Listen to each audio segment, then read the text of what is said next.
Welcome to the Immortal Recaps. This episode we are going to talking about another wonderful movie.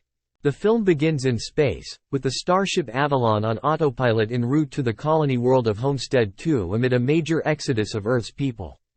The 5,000 passengers and staff are all sleeping in hibernation pods for the 120-year voyage. The journey has lasted 30 years. The ship is traveling through a meteor storm, and power is redirected to the forward shields. The spacecraft then collides with a massive meteor, and the power blinks, red alert panels appear in the control room, and the power soon returns to normal. Something terrible has occurred. Jim Preston, a mechanical engineer, awakens in his pod to a cheerful computer voice informing him that they would soon arrive at Homestead 2. He is taught that feeling bewildered and weak after hibernation is typical. The computer scans his wristband and directs him to his cabin, where he sleeps. He wakes up the next day, ponders what to dress when he meets fellow travelers, and then makes his way to a cafeteria where he is the only one. He attends a colonist orientation session on Homestead, but he is the only one present. The cheerful computer-generated teacher is baffled by his inquiry as to why no one else is present. Jim visits the main concourse but receives no assistance from the information kiosk. He locates an office from which he can send a message to the Homestead Company, which he is cautioned would be costly. He sends a message saying that he is the only one awake and in need of assistance, only to discover that it will be 15 years before anybody on Earth hears his message. He is all alone. Jim locates all of the ship's manuals. He reads the documentation for the hibernation pods but can't figure out how to restart it once the occupant has awoken. He cannot enter the area where the crew pods are to try to rouse anybody for assistance, nor can he enter the command area. His bracelet does not provide him with the necessary clearance. Jim meets an artificial bartender named Arthur, Michael Sheen, with whom he may converse, but the android is programmed to give bartender advice, such as, "If you don't like where you are, change things." Jim is a general class traveler with a modest cabin who upgrades to a suite with more luxurious facilities. Jim spends a year using the ship's entertainment amenities, but without other people, he gets increasingly lonely. He proceeds to a room where guests may don space suits and go outdoors while still being safely linked to the ship. Jim considers committing himself by entering the airlock without a spacesuit, but he is stopped and rushes inside the pod section. He stumbles onto a pod containing a stunning woman named Aurora Lane. He examines her passenger profile, which she had created before the ship set off. She is a journalist who is visiting Homestead to have fun and learn about why people chose to be colonists. He believes she's ideal after reading her novels. He debates waking her awake, knowing that it will consign her to death on the ship, but he cannot bear the loneliness after a year alone, so he physically wakes her up, hiding before she notices him. Aurora is awakened by the same cheerful computer program and led to her cabin to sleep. The next day, Aurora wakes up alone and travels to the main concourse, where she meets Jim.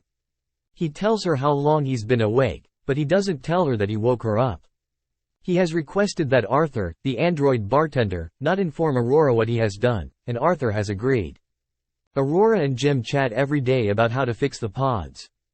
Aurora swims, runs, and starts writing her narrative. When she wonders why Jim left Earth, he explains he enjoys making and repairing things, and on Earth, items are replaced when they fail and are not mended. He wants to live in a house that he has built himself.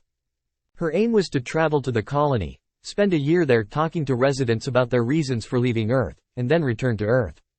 Aurora is a gold-class passenger who utilizes her rank to provide him more extravagant breakfasts than his ordinary clearance allows. Jim invites Aurora out on a date after some time of getting to know each other, and she accepts. He takes her into the spacesuit chamber after they eat, where there are 2 suits, and they both get suited and head outdoors. Aurora is eager as they return inside and make love in Jim's cabin. They are content, have a schedule of exercising, stargazing, and taking use of the ship's entertainment and dining options. Another year passes, and it's Aurora's birthday. Jim prepares a special gift for her, a ring. When Aurora walks into the bar, she informs Arthur that she and Jim have no secrets, and Jim agrees, not aware that Arthur perceives this as Jim telling Aurora that he woke her up. Jim enters the men's room, and Arthur tells Aurora what a wise decision it was for Jim to choose her to wake up. Aurora is distraught and enraged, and she orders Jim to avoid her. She breaks into his cabin while he is asleep one night and attacks him with her fists. While she's running, Jim tries to explain himself over the ship's intercom, but Aurora shouts that Jim murdered her. While all of this is going on, the control room is receiving more frequent notifications of system failures. Jim and Aurora have observed minor issues, such as the cleaning robot's system failures. The meteor crash happened 2 years ago. Gus Mancuso, Lawrence Fishburne, awakens and comes on the concourse one day. He is a deck crew chief who has awoken early. He says that hibernation pods have never failed previously, and that something significant is wrong. His wristband grants them access to the command center, where they discover that the ship's automated diagnostics have failed and they must physically inspect every deck. While Gus is doing testing, there is a significant gravity collapse, and Aurora nearly drowns while swimming in the pool. Gus discovers that there have been cascading failures, and the computer can create a chronology indicating that the first failure occurred 2 years ago. Gus discovers that the initial few failures were caused by power diversions in an attempt to re-equalize the load, but the load got too great, resulting in more and more failures. The entire spacecraft is in risk of dying in space, dooming the entire crew and passengers. The first impacted location was in the main engine area, but a physical check will be required to determine where.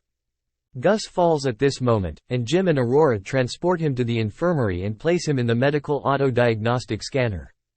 Because of the defective hibernation pod, he has numerous necrosis all over his body, and death is inevitable. He puts on his uniform and ready to die, then hands his wristband to Jim and Aurora so they may access the regions of the ship where they need to go to fix things. In engineering, Jim and Aurora discover a meteorite-caused hole that cuts across several vital places. Aurora is almost sucked out as they open one of the doors due to a hole in the hull. She plugs it with a tablet Jim hands her, and Jim seals the hole with a liquid sealant. The space becomes pressurized, and they discover that the fusion engine exhaust must be manually evacuated.